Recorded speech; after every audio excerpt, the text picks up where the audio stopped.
ത്രിയേക ദൈവത്തിന് സ്തുതി. എല്ലാവർക്കും ഹെർമിറ്റ്സ് ടോക്സിലേക്ക് സ്വാഗതം.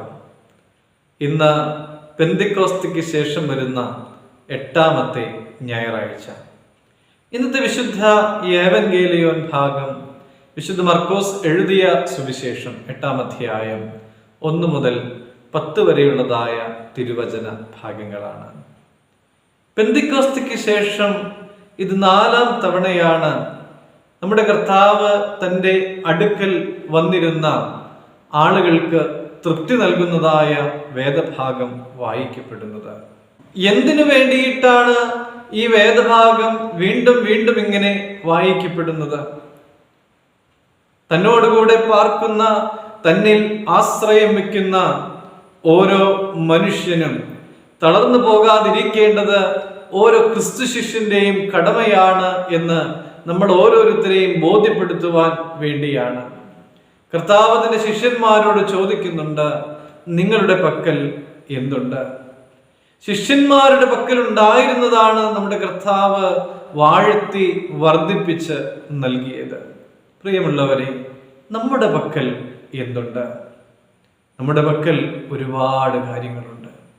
നമുക്ക് ആരോഗ്യമുണ്ട്, നമുക്ക് ബുദ്ധിയുണ്ട്, കഴിവുകളുണ്ട്, നല്ല ആശയങ്ങളുണ്ട്, നല്ല ചിന്തകളുണ്ട്, നല്ല ഉപദേശങ്ങൾ നൽകുവാനുള്ള കഴിവുണ്ട്.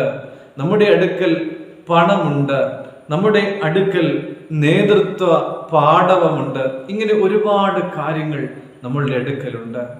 നമ്മുടെ അടുക്കലുള്ളതിനെ കർത്താവിന് വേണ്ടി കൊടുക്കുവാനാണ് കർത്താവ് നമ്മളോട് ആവശ്യപ്പെടുന്നത്.